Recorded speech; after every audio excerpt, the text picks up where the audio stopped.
हाँ जी बच्चों, good afternoon.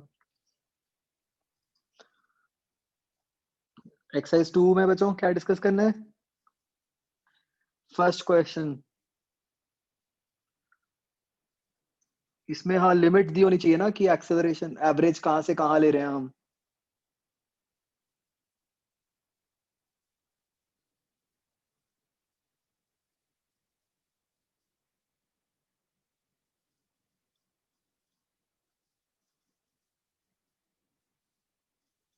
तो ये लिख लो कि मतलब फुल रोटेशन, ठीक है।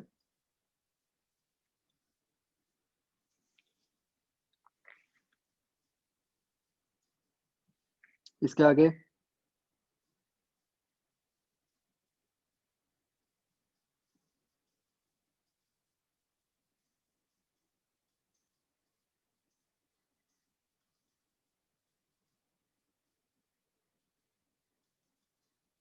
23।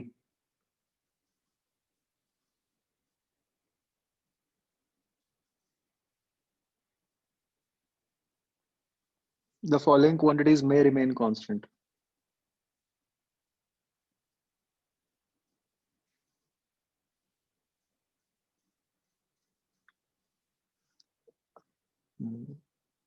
ए और ए सी डी आ जाएगा बच्चों।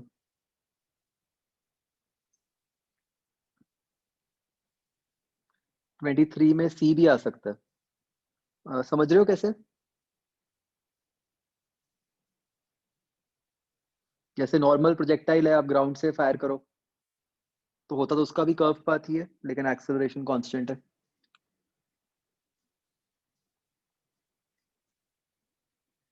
ठीक है ना?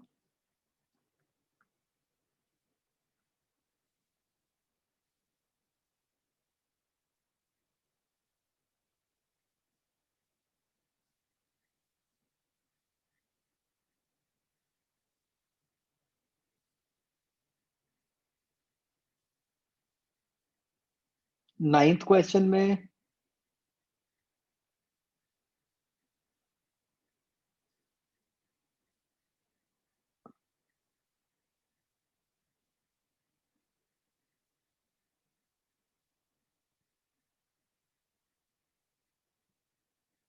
रेडियस चाहिए हमें।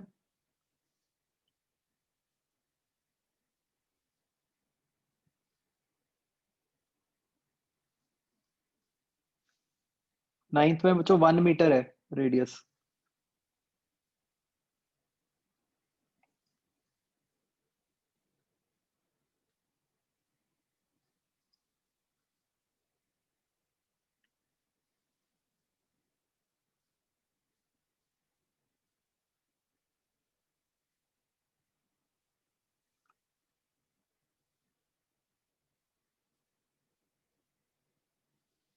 और कोई क्वेश्चन बच्चों?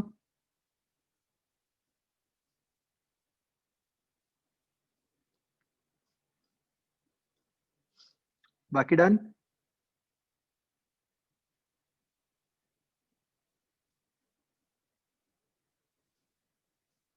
30th।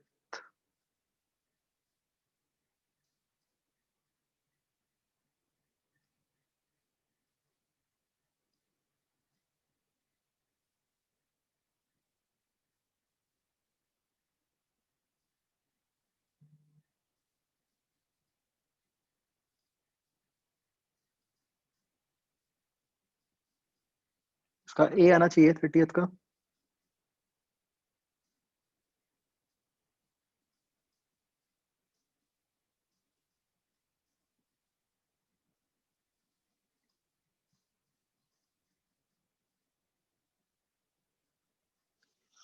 थर्टियथ एक बार देख लो।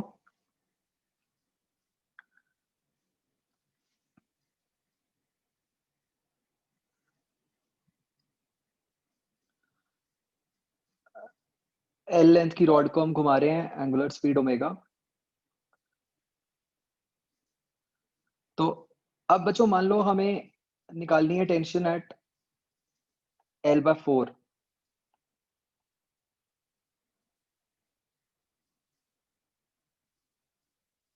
तो आप वहां से कट कर दो।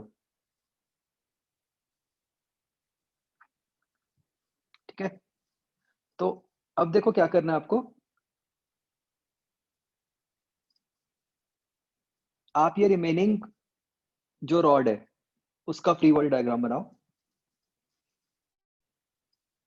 उस पे इधर से टेंशन लग रही है। आप मुझे बताओ इस पे आप सेंट्रीपिटल एक्सेलरेशन कितनी दिखाओगे?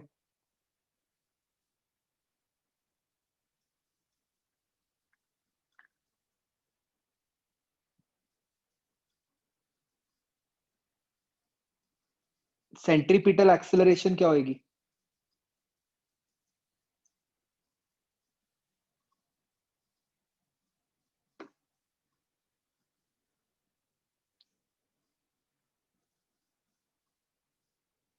मतलब वो ओमेगा स्क्वायर आर में आर क्या डलेगा?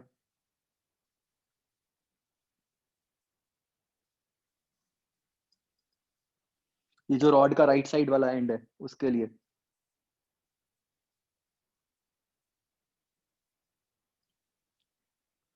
तो जो इसके लिए आपको देखना होगा रॉड का सेंटर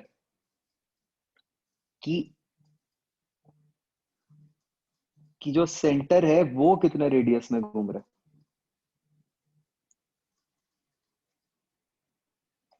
तो ये पार्ट L/4 था, ये पूरा पार्ट 3L/4 हो गया। तो ये हो गया 3L/8 और इधर से L/4। तो हम इस तरह से लिखेंगे कि tension is equal to M. अच्छा एम भी अब कैसे लिखना है? ये थ्री 3M/4 बन जाएगा ना, 3/4 लेंथ का, इंटू ओमेगा स्क्वायर आर कितना बन गया L/4 प्लस 3L/8।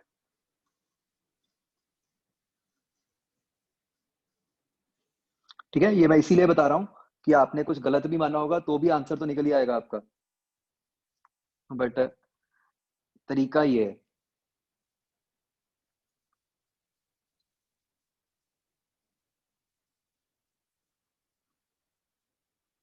ठीक है, मिड क्यों लिया?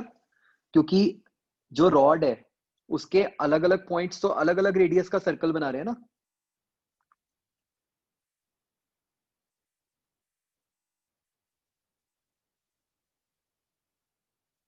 तो मतलब आइडियल तरीका तो ये होगा कि मुझे हर पॉइंट पे ब्रेक करके उसको इंटीग्रेट करना पड़ेगा। बट शॉर्टकट मेथड क्या है, जैसे हम पोटेंशियल एनर्जी वगैरह भी करते थे कि भाई हम पोटेंशियल एनर्जी में कहते थे ना कि भाई हाइट वगैरह लेनी है तो सिर्फ ये देख लो कि सेंटर की हाइट में कितना चेंज आया।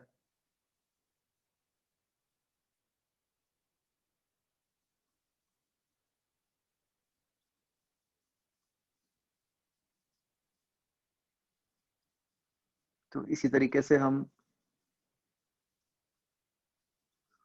यहाँ पे हम ये देखेंगे कि सेंटर कितने सर्कल के रेडियस में घूम रहा है, कितने रेडियस के सर्कल में घूम रहा है।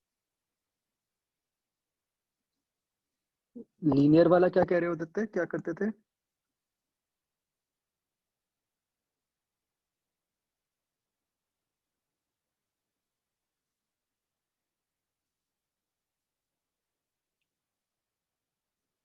हम्म। हाँ, टेंशन जहां ढूंढनी है कट तो वहीं से किए हमने अभी भी। टेंशन लग तो इसी एंड पे रही होगी।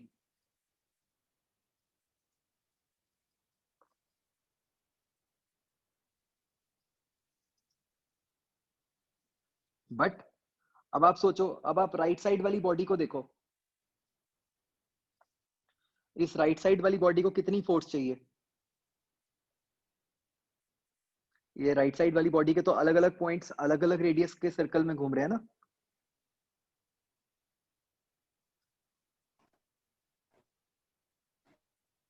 मतलब हमने जहां से कट किया है उसका इस बात से कोई लिंक नहीं है कि रेडियस भी वही लेना है। Radius is a separate thing. ऐसे ही बच्चों मुझे बताओ दूसरे केस में क्या एक्सप्रेशन बनेगा जब 3L/4 से कट करेंगे?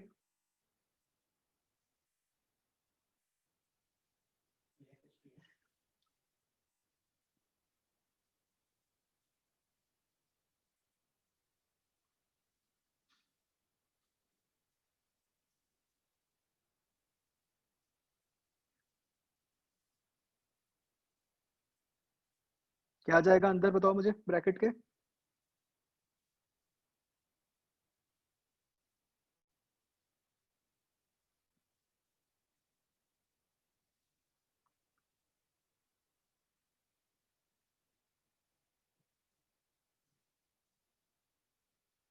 एक टर्म आएगी 3L/4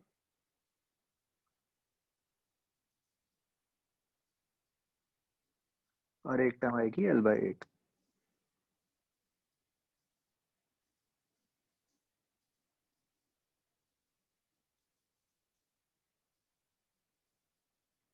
समझ गए?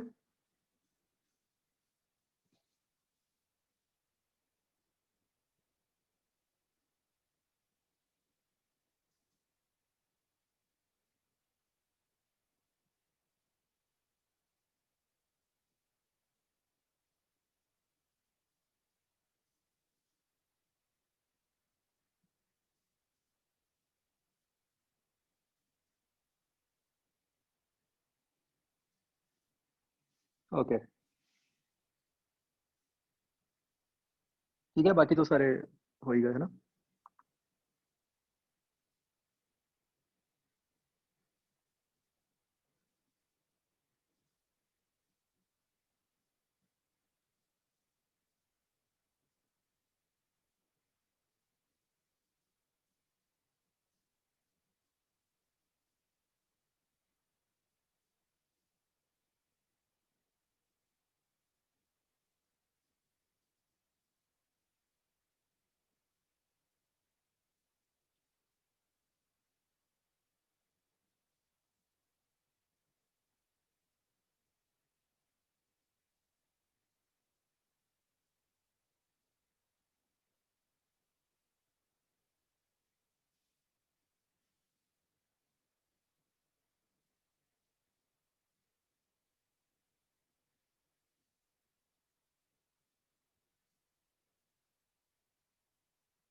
हाँ जी बच्चों, इसमें बताओ।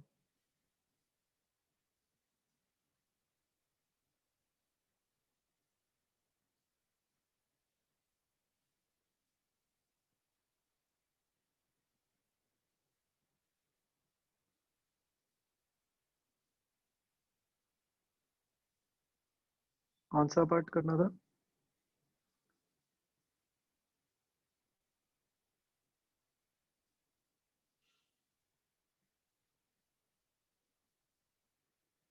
डी पार्ट से करना था बच्चों?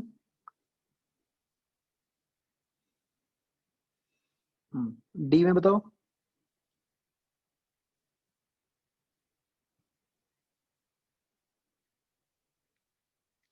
ये बच्चों यहाँ पे एक स्पीड गिवन होनी चाहिए 10 मीटर्स पर सेकंड।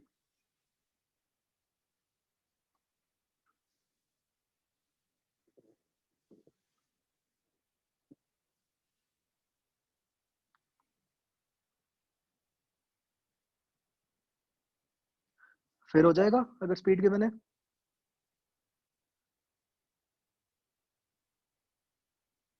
हाँ, इसमें क्या बेसिकली मेथड है, बेसिकली ये आ, उस टाइप का केस बन गया, बैंक रोड वाला।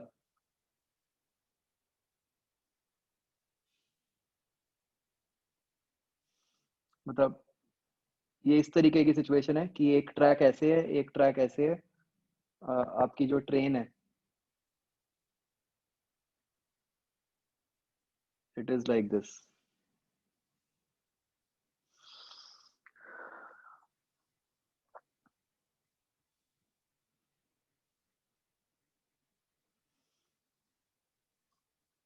ठीक है, इसमें एक थोड़ी सी एम्बिग्विटी रहती है, देख लेते हैं। अ, इन्होंने कैसे निकाला हुआ है। तो मतलब आपका एक तो ये बन जाएगा कि tan थीटा इज V²/GR।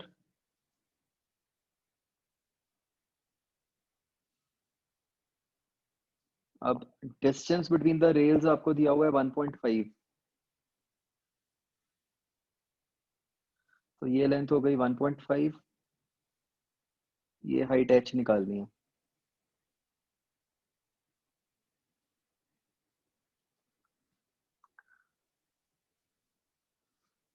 ठीक है, और ये एंगल थीटा बहुत छोटा है, ऑप्शंस देख के हमें पता चल रहा है, तो इसी को आप अप्रोक्सीमेटली साइन थीटा पुट कर दोगे।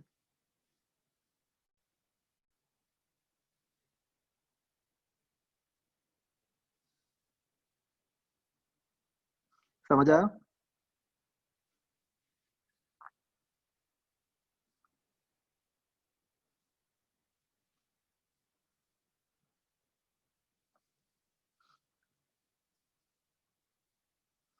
आगे।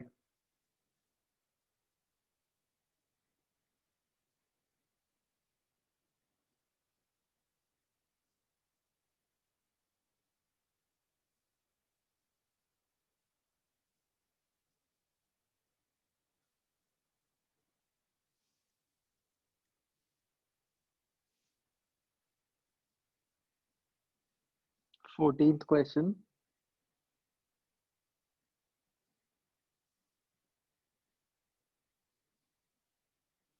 ये मतलब बच्चों कोई पाइप है, उस पाइप में से थ्रेड निकल के ऐसे इधर को आ गया बाहर को, और ये अब इस तरह से घूम रहा है, स्मॉल एम। ठीक है, अभी कैपिटल एम को रेस्ट पे रखा हुआ है।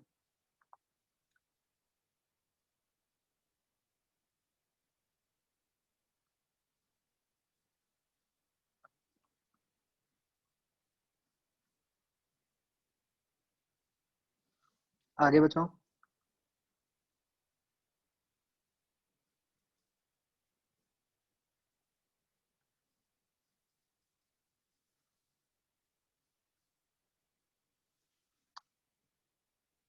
17th क्वेश्चन बच्चों बहुत अच्छा है, मतलब मैं बता रहा हूँ, मतलब अब वो दिख रहा है आईआईटी का क्वेश्चन है, और मतलब वो बोलता है कि हाँ भाई आईआईटी का ही होना चाहिए।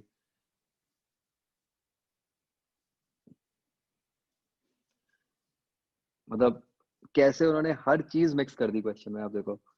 एक एंगुलर एक्सेलरेशन है, फ्रिक्शन है, ग्रेविटी नेग्लेक्ट करनी है, time after which bead start slipping.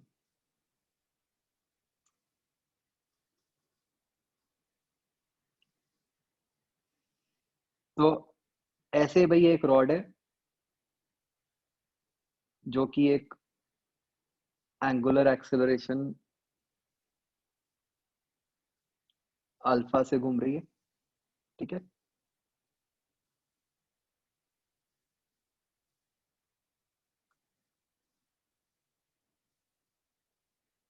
अच्छा, तो rod is long,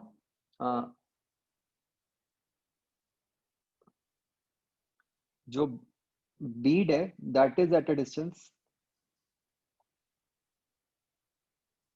L.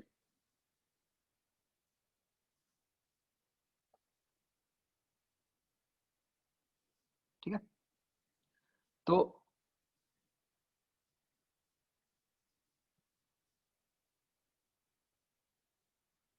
Gravity बच्चों नेग्लेक्ट करनी है। ये जो बीड है उस पे बच्चों किधर को फोर्स लग रही होगी, कौन कौन सी फोर्सेस लग रही होंगी?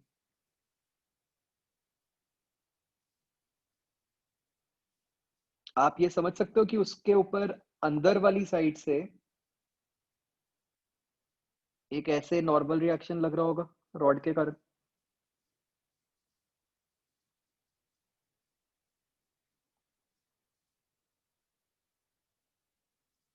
ठीक है। और कौन सी फोर्स लग रही होगी इस पे?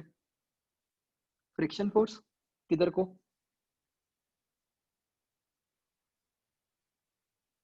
अंदर की तरफ। और हमें सीधा लिमिटिंग केस कहा हुआ है, तो हम मैं इस फ्रिक्शन को आई कैन से कि ये जो फ्रिक्शन है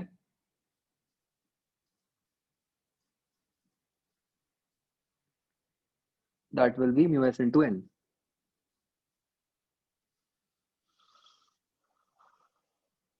ठीक है। एन किसके इक्वल होगा?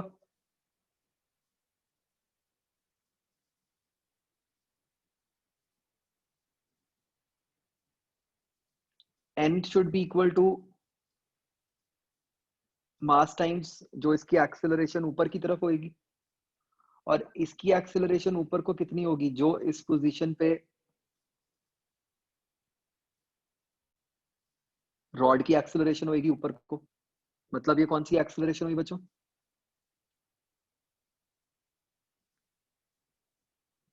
टेंजेंशियल। तो ये बन गया m इंटू अल्फा एल।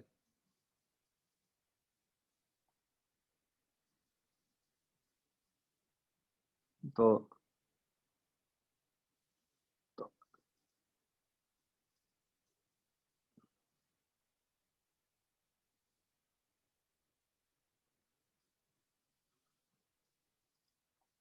तो फ्रिक्शन जो है म्यू एस एन, तो mu S M alpha L बन गया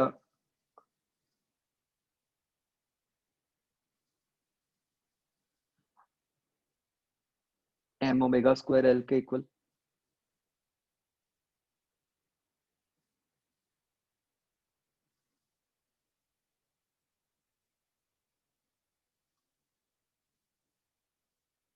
ठीक है जी।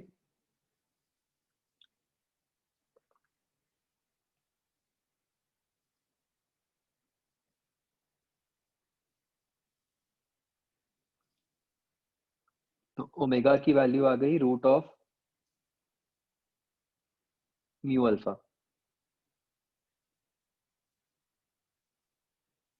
इस पे इक्वेशन लगा दो, कांस्टेंट ही है अल्फा, तो this should be equal to alpha T.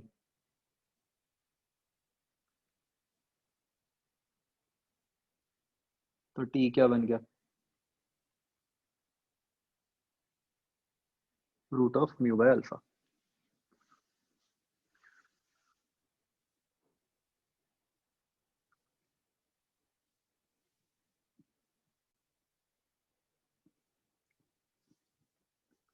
ठीक है बच्चों, आ गया समझ?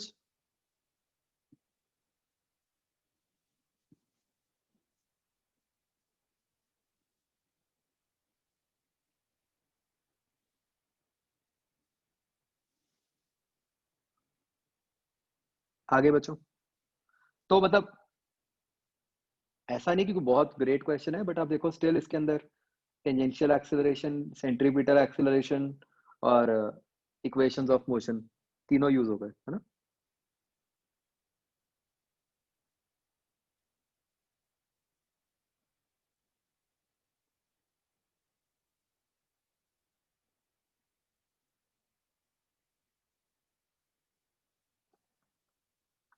तो नॉर्मल मतलब ये डिपेंड्स कि आपने रोटेशन कैसे ली है। I am assuming rotation in this plane.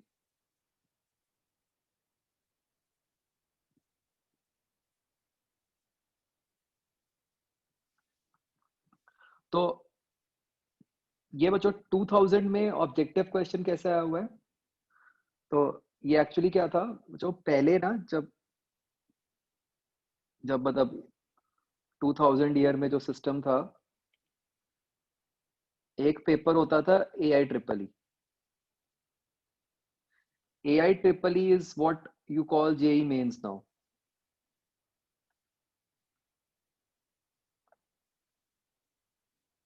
ठीक है, तो वो तो बाकी कॉलेजेस के लिए हो गया।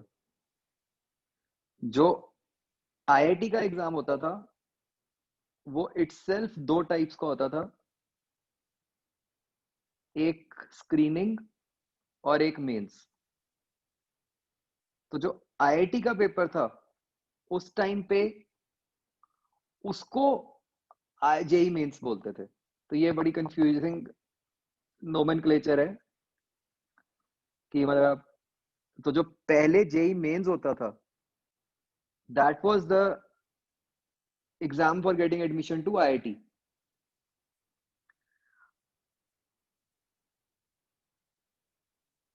जैसे यूपीएससी में होता है, राइट? अब ये स्क्रीनिंग मेंस का क्या कंसेप्ट था, उस टाइम पे जेई का पेपर सब्जेक्टिव होता था आईआईटी का।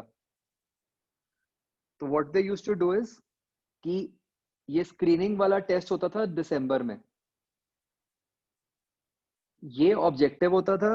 इसके बेसिस पे they used to select 15,000 students. और फिर सिर्फ उन 15,000 स्टूडेंट्स का ये मेंस वाला एग्जाम होता था सब्जेक्टिव।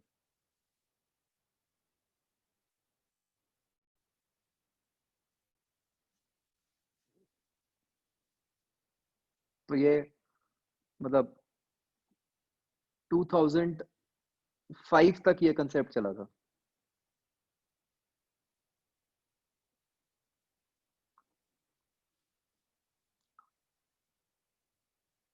मेंस में सब्जेक्टिव आते थे तब उस टाइम पे।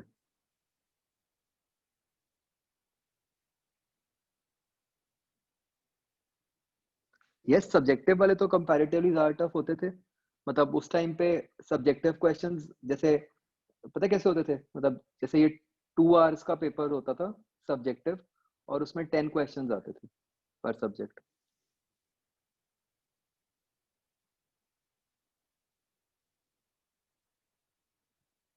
मतलब कोई जरूरी नहीं है 10, बट मैं आपको आइडिया दे रहा हूँ कि इस तरीके से होता था।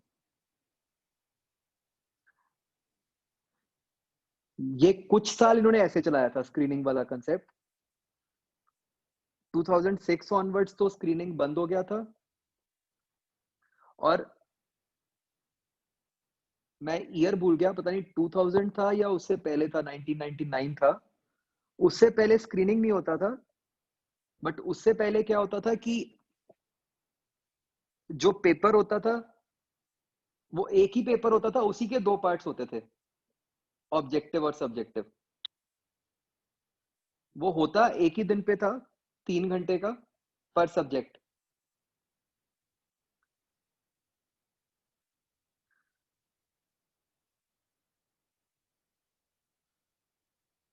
तो उसमें ये होता था कि मतलब दोनों पार्ट्स होते थे, बट उन्होंने ऑब्जेक्टिव की एक कट ऑफ रखी होती थी कि जिसके ऑब्जेक्टिव में एक तो कुछ पर्टिकुलर मार्क्स आते हैं, उसी का ही सब्जेक्टिव चेक होता था, अदरवाइज वो होता ही नहीं था।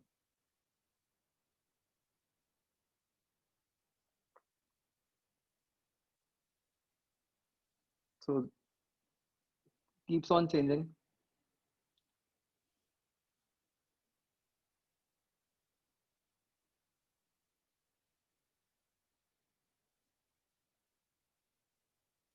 मुझे इस टाइम पे नहीं याद आ रहा कि ऑब्जेक्टिव के मार्क्स मेरिट में ऐड होते थे कि नहीं होते थे। स्क्रीनिंग के टाइम तो नहीं होते थे, स्क्रीनिंग तो स्क्रीनिंग का पेपर अलग हो गया, उसका मेन से कोई लिंक नहीं होता था। उससे पहले वाला I can't remember right now क्या था सिस्टम।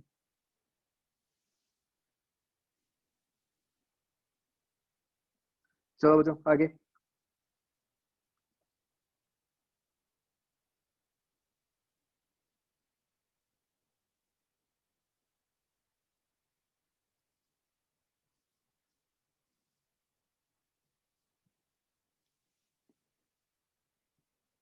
तो यहाँ पे बस इसका एफबीटी बना दो, वो सिंपल वही केस बन जाएगा बच्चों, mu equal to tan theta वाला।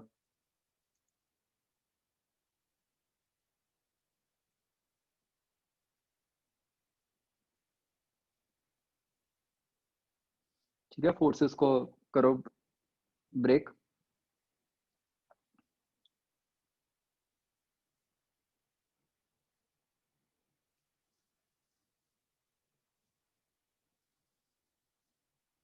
ठीक है।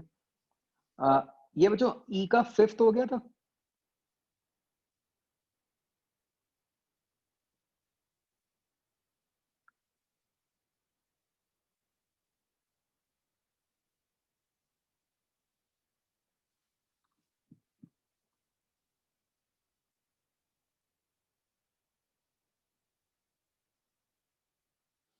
तो इसमें क्या होता है कि मतलब हम थोड़ा सा इसको एक डिफरेंट अप्रोच से करते हैं।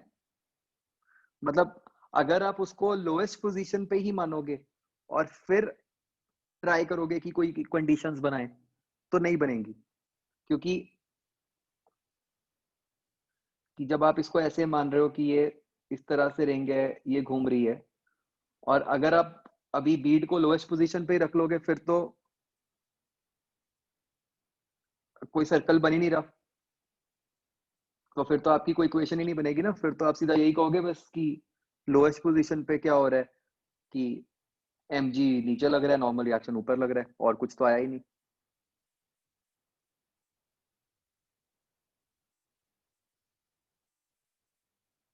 Isn't it? या आपने कुछ और तरीके से किया, बताओ मुझे।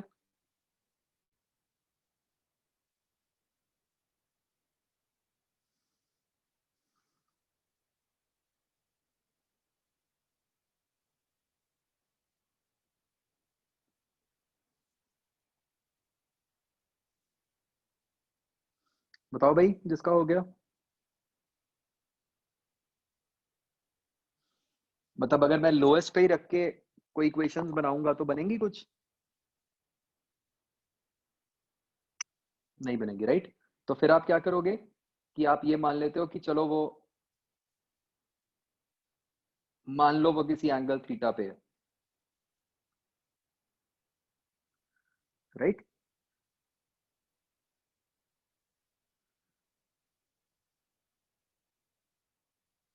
और फिर थीटा को जीरो पुट करोगे, ठीक है? इनफैक्ट मतलब ऐसा भी नहीं सोचना चाहिए।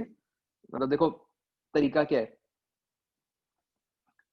जैसे यहाँ पे इसकी इक्वेशंस क्या बनेंगी अगर एंगल थीटा पे मानते हैं? एम जी नीचे, नॉर्मल ऐसे टेढ़ा,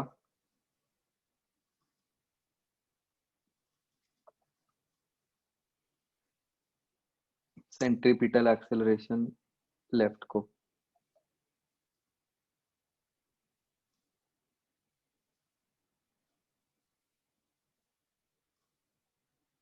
क्या बनता है बच्चों, ऐसा बन जाता है कुछ कि N sine theta equal to M जी,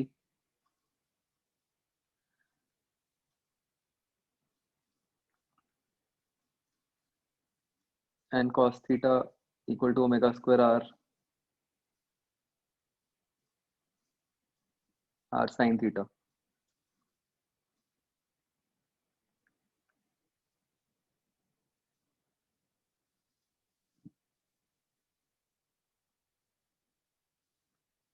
या उल्टा बनता है? उल्टा बनेगा।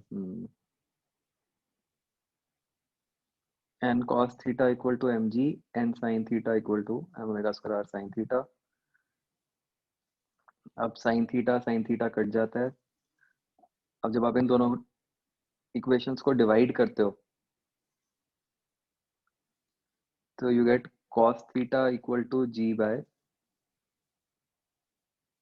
Omega square are.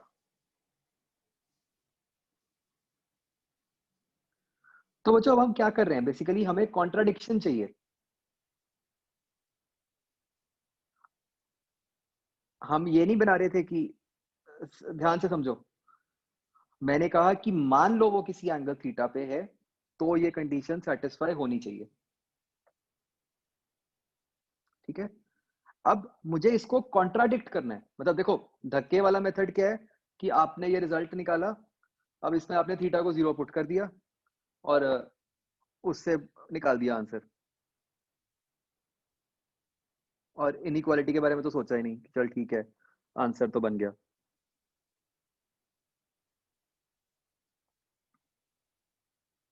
Right? Actual method क्या है? एक्चुअल मेथड ये है कि आपने ये कंडीशन निकाल ली और फिर आप कह रहे हो कि भाई हम तो ये कह रहे हैं कि ऐसा कोई एंगल थीटा हो ही ना। मतलब हमने इसको कॉन्ट्राडिक्ट करना है।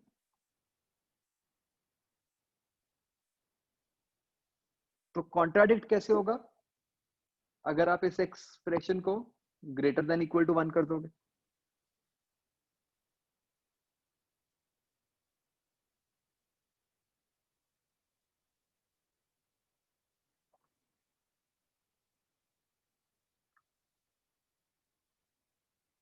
ठीक है, इक्वल टू भी मैंने इसलिए लगा दिया क्योंकि वो जीरो ही बच जाएगा, वन तो वो भी चल जाएगा काम।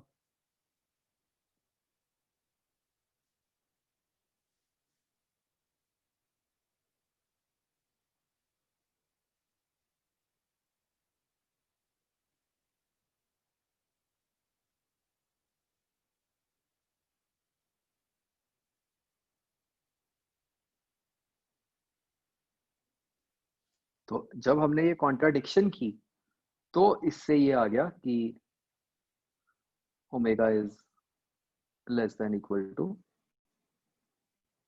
Root g bar.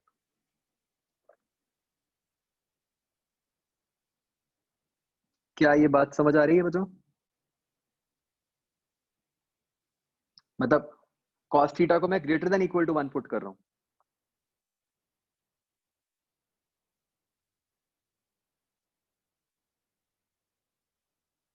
cos theta greater than equal to 1 हो गया तो इसका मतलब ये हुआ ना कि ये कोई ऐसा थीटा आएगा ही नहीं जिसपे वो कहीं और इक्विलिब्रियम पे आएगा।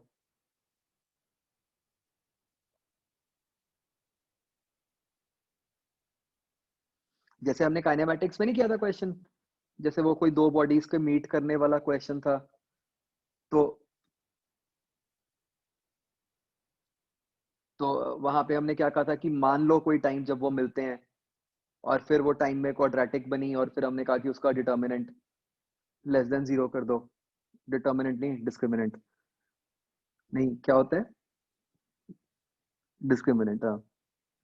डिस्क्रिमिनेंट नेगेटिव कर दो तो इसका मतलब हो गया था कि वैसा कोई टाइम ही नहीं आएगा। राइट, वही चीज हमने यहाँ की है। हाँ, रिलेटिव वेलोसिटी वाला क्वेश्चन था। वही चीज हमने यहाँ की है कि हमने कहा कि मान लो वो किसी एंगल थीटा पे है, किसी एंगल थीटा पे वो घूम रहा है। ठीक है, और फिर हमने कहा कि अब उसी बात को कॉन्ट्राडिक्ट कर दो।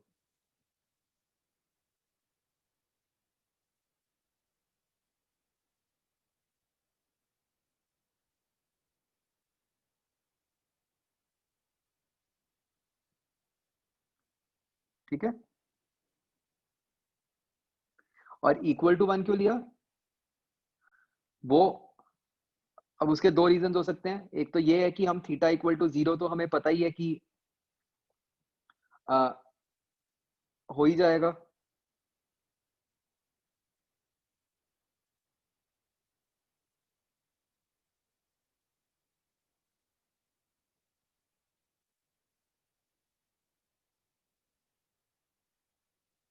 ठीक है ना?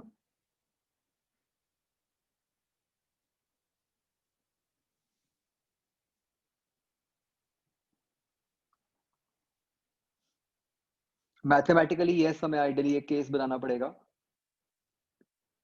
बट वो हमें मतलब फिजिकली देख के पता चल रहा है कि हाँ भाई,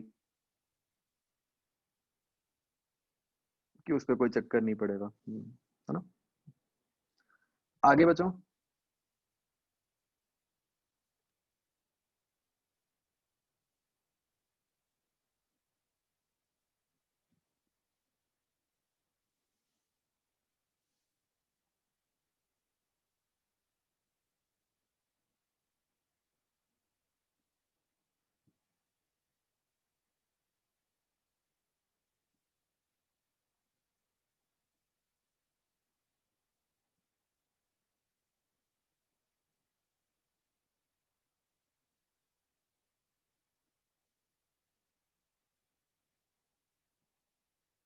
6th question, simple pendulum, amplitude 90 है।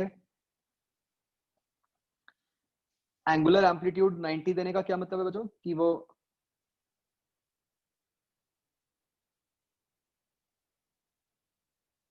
इस तरीके से मूव कर रहा है।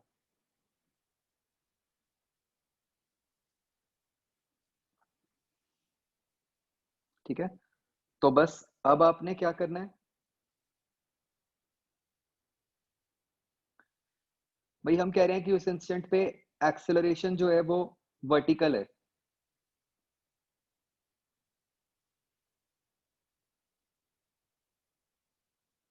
हॉरिजॉन्टल है, सॉरी।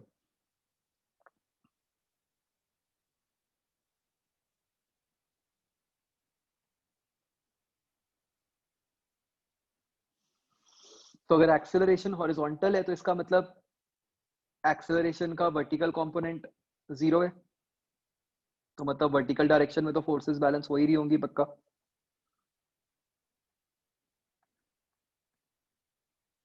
तो हमारे पास एक इक्वेशन बन गई T cos theta equal to M ji,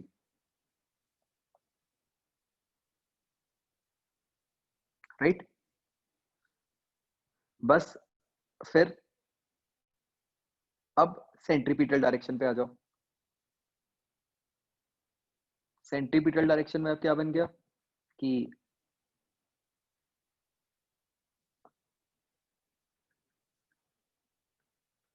T minus M G cos theta is equal to M V square by L. T की वैल्यू नीचे वाले एक्सप्रेशन से पुट करो और एक एनर्जी कंजर्वेशन भी लगाना पड़ेगा वी निकालने के लिए इस इंस्टेंट पे, ठीक है।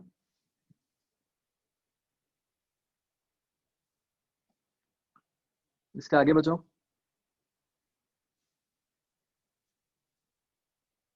10th question.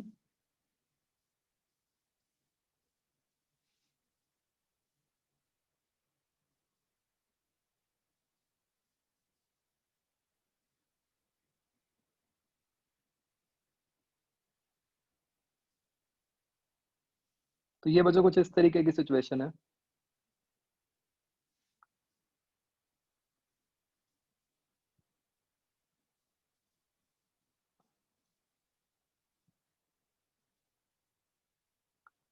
लाइक दिस, कि यहाँ पे गैस है, ये स्टॉपर है,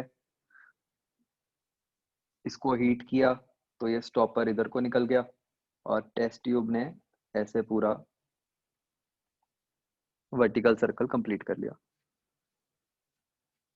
तो बस आसान ही है, कुछ भी नहीं। वो कहानी लंबी सी है, क्वेश्चन में है कुछ भी नहीं, है ना। बस आपको पता चल गया कि टेस्ट ट्यूब की वेलोसिटी क्या आएगी, √5 g r। तो बस अब तो आपने मोमेंटम कंजर्व करना है, लोएस्ट पोजीशन।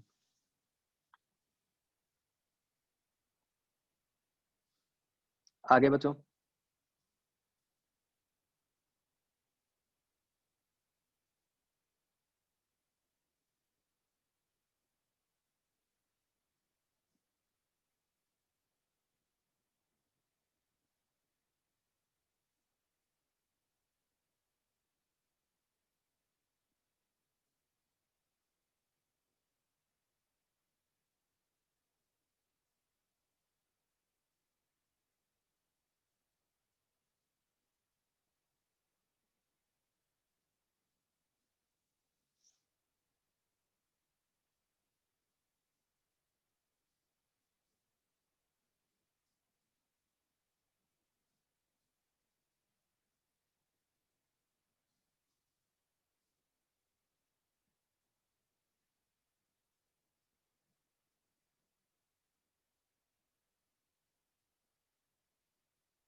ये बच्चों जो 18th क्वेश्चन है ना, इसका फिगर ये बिल्कुल 23rd क्वेश्चन जैसा है।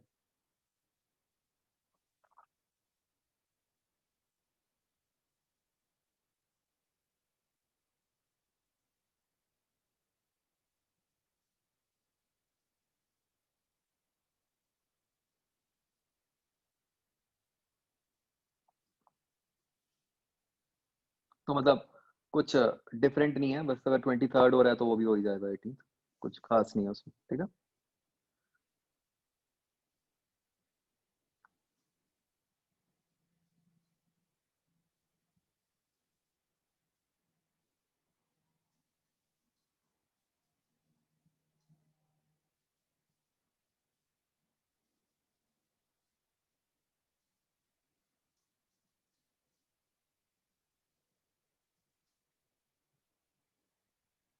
21st।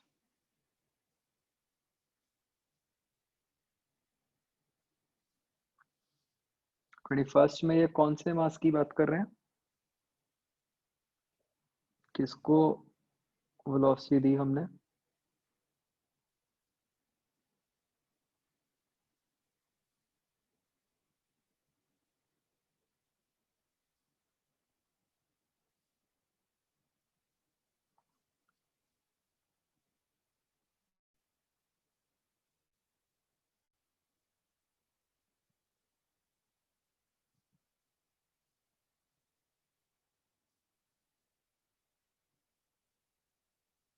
तो बच्चों क्वेश्चन ये है कि मतलब just think of it this way, अगर तो मैं नीचे वाले मास के हिसाब से सोचता, है तो रॉड वाला केस, तो फिर तो मैं इसको वेलोसिटी देता √2g2l, राइट। और अगर मैं इस वाले मास के हिसाब से सोचूंगा, तो इसकी वेलोसिटी हो जाएगी √2gl। ठीक है, तो कौन सी वाली वेलोसिटी दें हम, बताओ।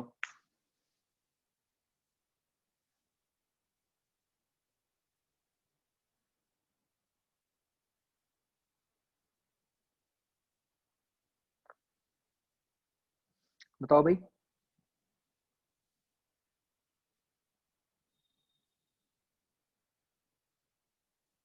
तो आपको एक बात ये भी समझनी है कि देखो,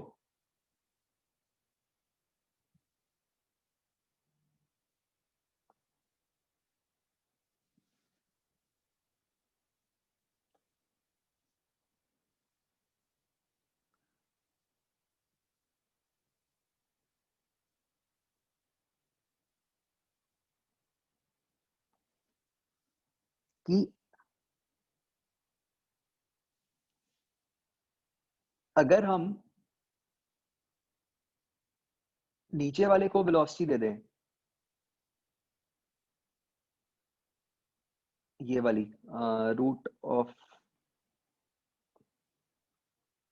√2g2l,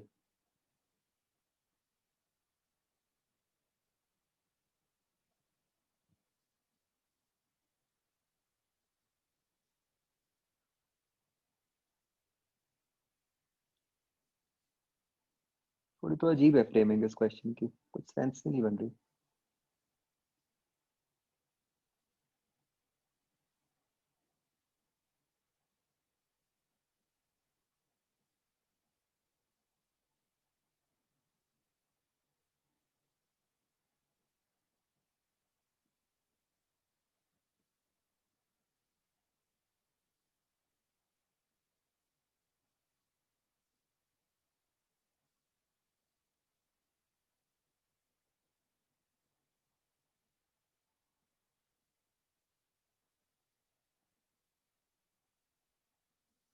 बताओ भाई कैसे किया,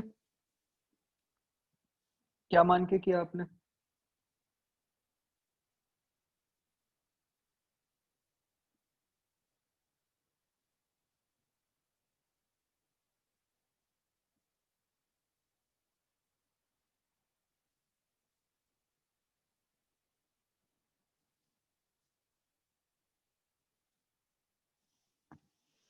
कुछ सेंस ही बन नहीं रही क्वेश्चन की, अगर तो मैं नीचे वाले को दे दूंगा वेलोसिटी।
अच्छा, मैंने वैसे गलत लिख दिया था, अपनी वेलोसिटी क्या होती है, 2√gl होती है ना। तो यहाँ वेलोसिटी 2√gl हो जाएगी, यहाँ वेलोसिटी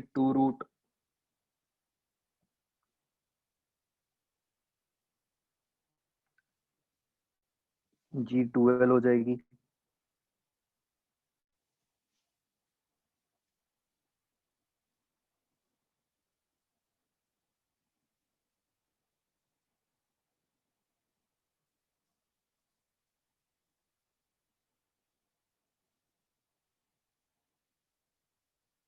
मेरे ख्याल से इन्होंने जो सोचा होगा, मतलब आई थिंक इन्होंने दो केस बनाए होंगे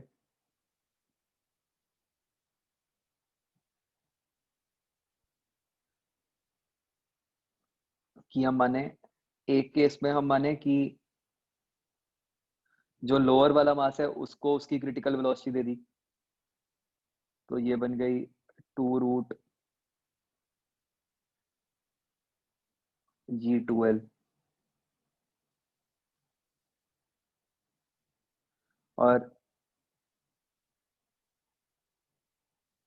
एक केस है कि जो बीच वाला मास है सिर्फ हमने उसको वेलोसिटी दे दी,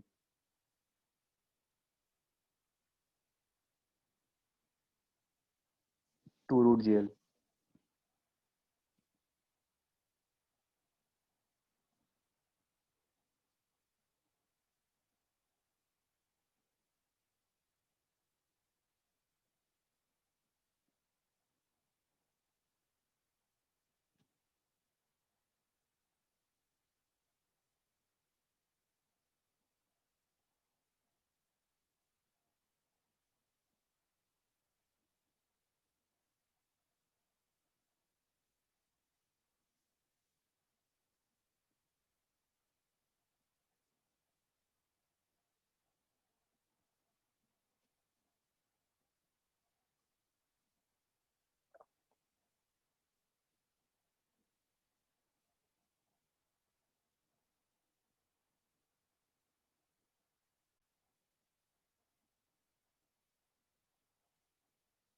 तो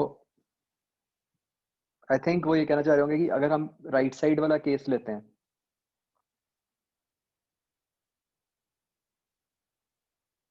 तो अगर लोएस्ट वाले को ये वेलोसिटी देंगे तो बीच वाले को अपने आप से ये वेलोसिटी मिल जाएगी, उसका हाफ। और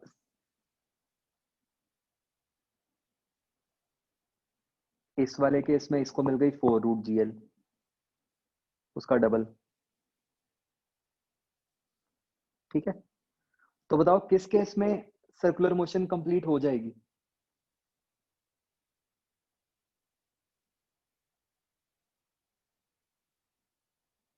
ये मैंने रेड वाली वेलोसिटीज कैसे लिखी है बच्चों, ओमेगा आर वाले कंसेप्ट से।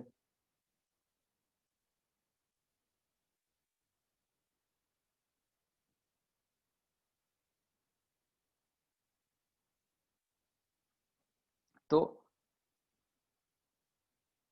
क्या बच्चों, इस वाले केस में let's call this as one, left side as two, क्या केस वन में वर्टिकल सर्कुलर मोशन कंप्लीट हो जाएगी।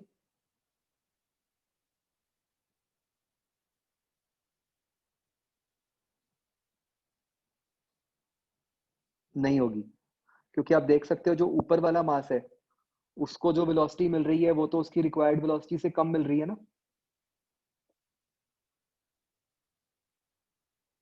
तो वो तो पूरा सर्कल बना ही नहीं पाएगा।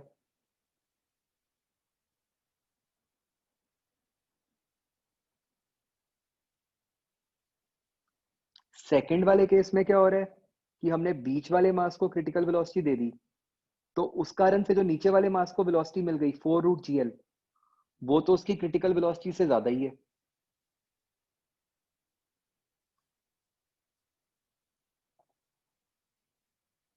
Isn't it.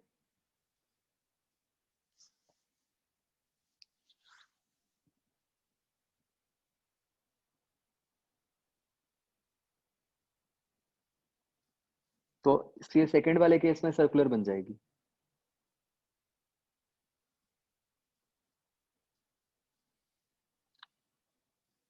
तो मतलब जो आंसर होगा वो ये होना चाहिए, 2√GL। यही क्या हुआ बच्चों, देखो।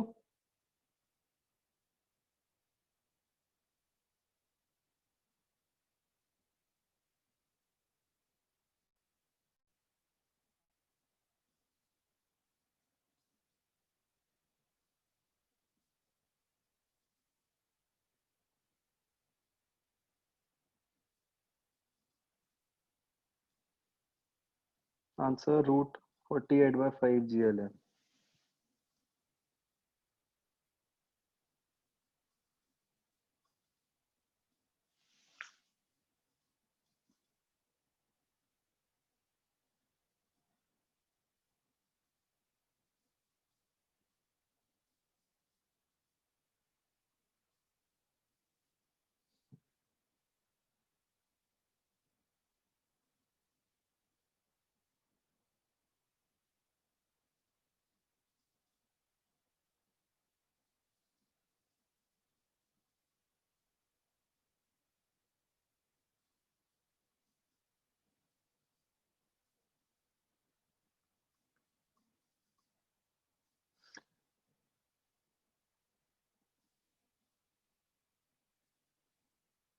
नहीं, ये नहीं, ऐसे नहीं बन रहा, रुको।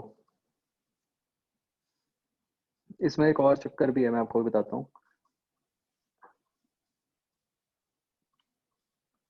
आई थिंक क्वेश्चन में ये स्पेसिफाइड होना चाहिए कि किस मास को दी है वेलोसिटी। 1 मिनट के लिए लेटस से हमने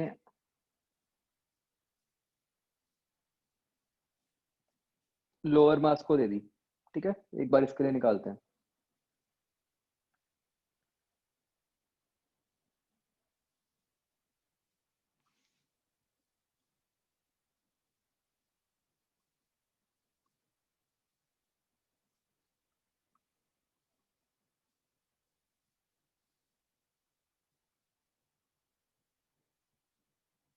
अब बच्चों ये है भी रॉड, राइट? तो अगर रॉड है तो वेलोसिटीज में तो रिलेशन रहेगा ही रहेगा, कि अगर इसकी v है तो इसकी v/2 ही होगी। ये बात समझ रहे हो? ये बताओ बच्चों पहले, क्योंकि वो तो v=ω से हमें पता ही है ना। तो ये हो गई इनिशियल सिचुएशन। फाइनल सिचुएशन पे क्या हुआ?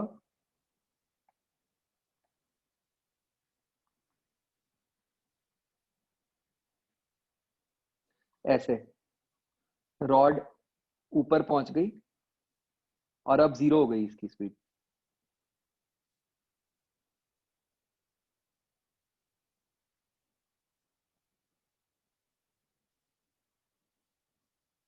ठीक है,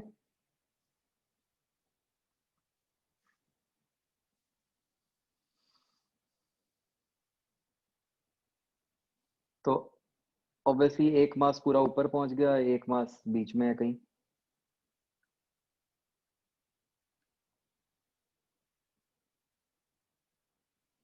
इस पे लगाना एक बार एनर्जी कंजर्वेशन।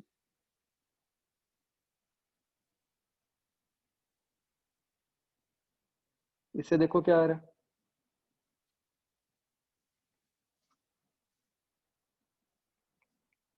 Half M.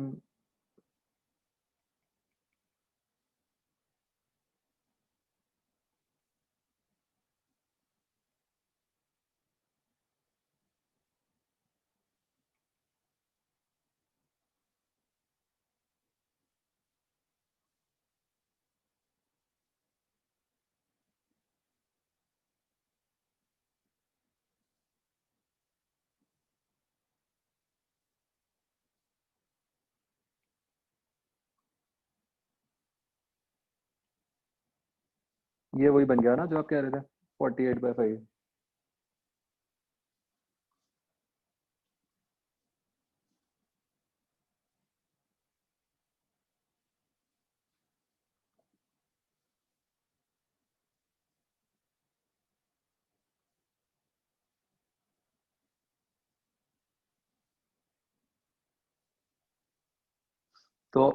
तो ये दिया होना चाहिए था कौन सा मास, ठीक है। ऑब्वियसली अगर दूसरे वाला होता तो फिर उसका जो आंसर आता वो इसका हाफ आता, v/2 आता। ठीक है, तो क्वेश्चन में लिख लो कि लोअर मास। पिछले वाले में क्या गलती थी बच्चों? पिछले वाले में मतलब मैंने दोनों को इंडिपेंडेंट मासेस मान लिया था, वो नहीं हम कर सकते थे, फाइनली तो वो रॉड के साथ कनेक्टेड है ना।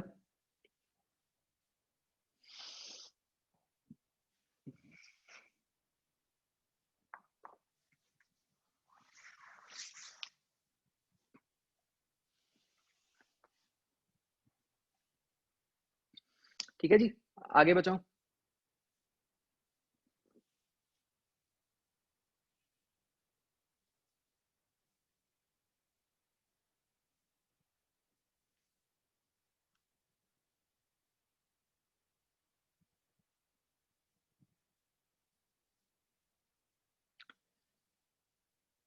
24th question.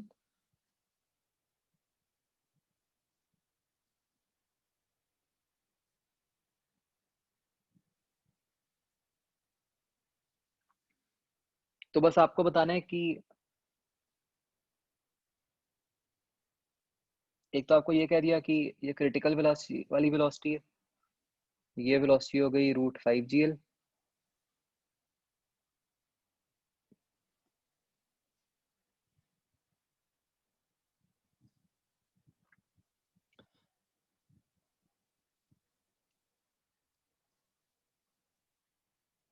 अब आपको कहा है कि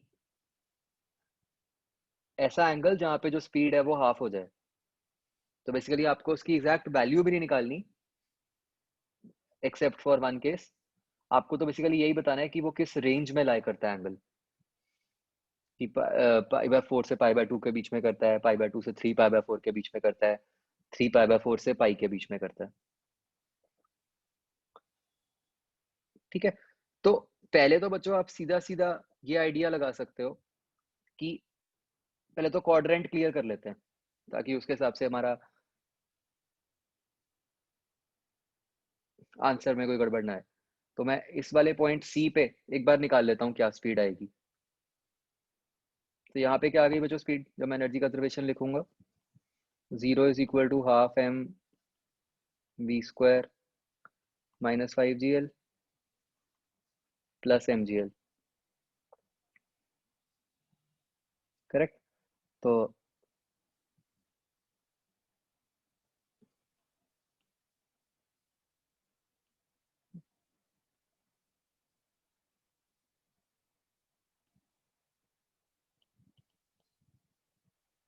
ये आ रहा है v equal to √3 GL।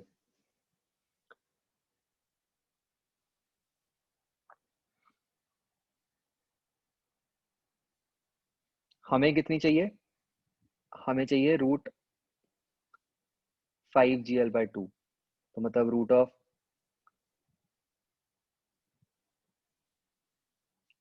√5/4 GL ना। तो मुझे तो पहले तो बच्चों ये बताओ कि इससे ये आइडिया लग रहा है आपको कि वो फर्स्ट क्वाड्रेंट में लाइक मतलब 90 डिग्री से कम एंगल पे लाइक करेगा या 90 डिग्री से ज्यादा वाले पे।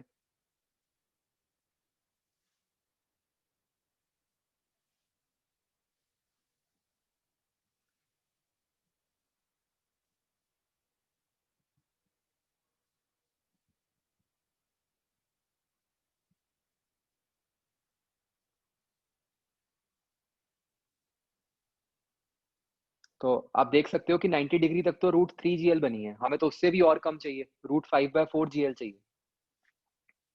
ठीक है, तो इससे हमें ये क्लियर हो जाता है कि जो हमारा आंसर आएगा वो समवेयर कहीं अपर क्वाड्रेंट में ही आएगा।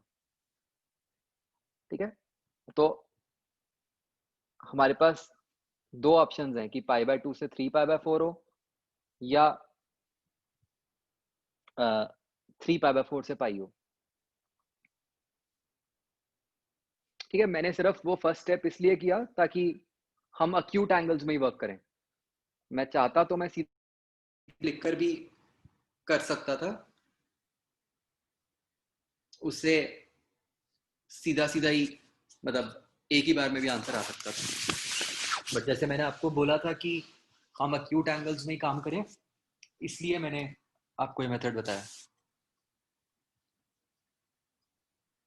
तो बस अब क्या करना है, जैसे ये पॉइंट ले लिया, आपको अब v पता है कि √5/4 GL बन गया।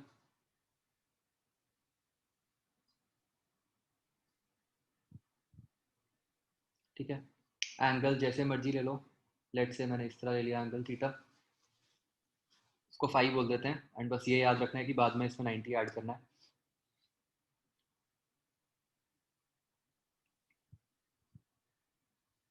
तो इसके ऊपर दोबारा बचो वो इक्वेशंस बना लो एनर्जी और उसकी।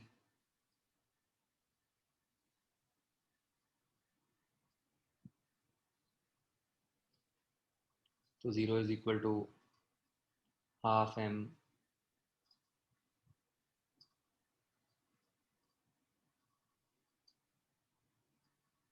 mv²।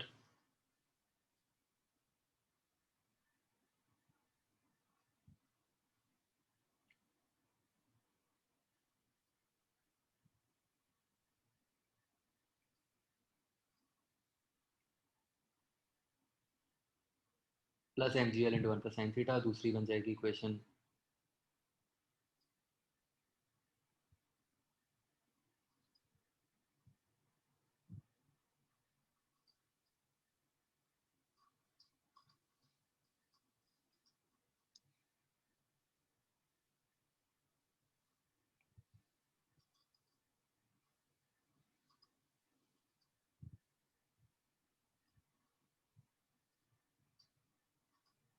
M G sine theta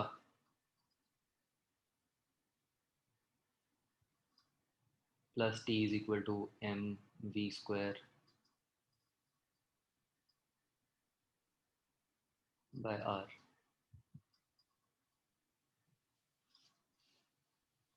है ना। इसको जब पुट करते हैं तो क्या आंसर बनता है बच्चों?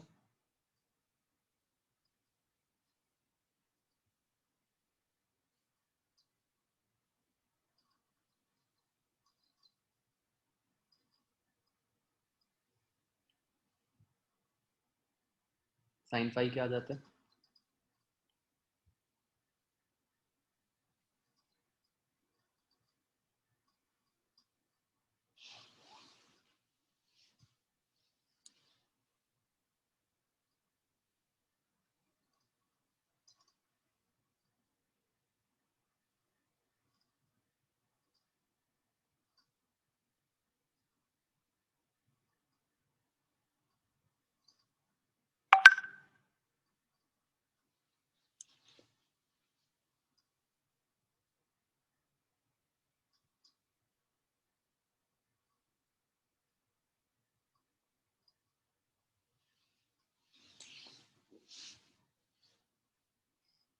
तो साइन फाई 7/8 आ रहा है।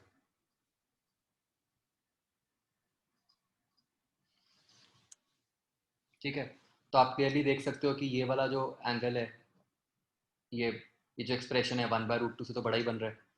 तो जो आपका फाई एंगल है वो 45 से बड़ा बन रहा है। तो हमारा आंसर क्या बन जाएगा? इसमें पाई/2 ऐड करना है, ये याद रखना। तो हमारा आंसर डी बन जाएगा।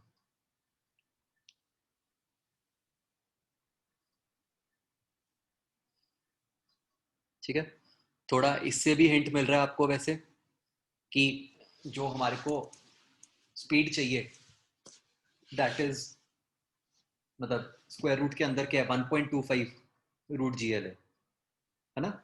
और टॉप मोस्ट पे जो स्पीड है वो √GL होती है, तो उसके पास ही है। तो उससे भी आप कह सकते थे कि भाई हाँ, टॉप मोस्ट पोजीशन के आसपास ही होगा। तो भाई एंगल 3π/4 से पाई के बीच में होगा। राइट। ओके, चलो, दिस इज डन।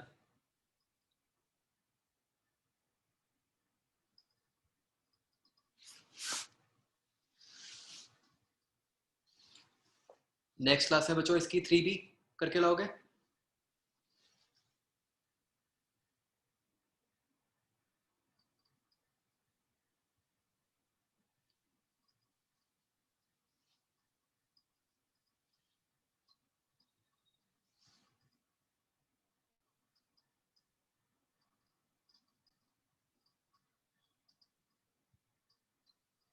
हाँ बच्चों बोलो। ठीक है,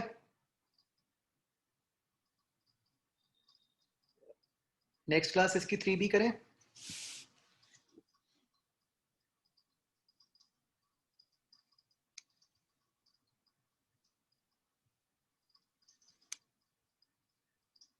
वो तो धीरज सर की क्लास में है ना, फन सेशन।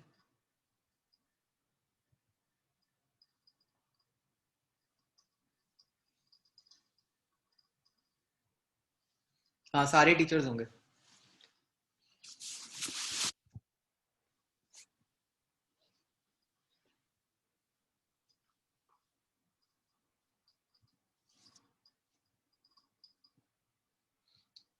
ठीक है बच्चों, फ्राइडे तक करनी है, और कोई ज़्यादा क्वेश्चंस भी नहीं है, थोड़े से ही हैं।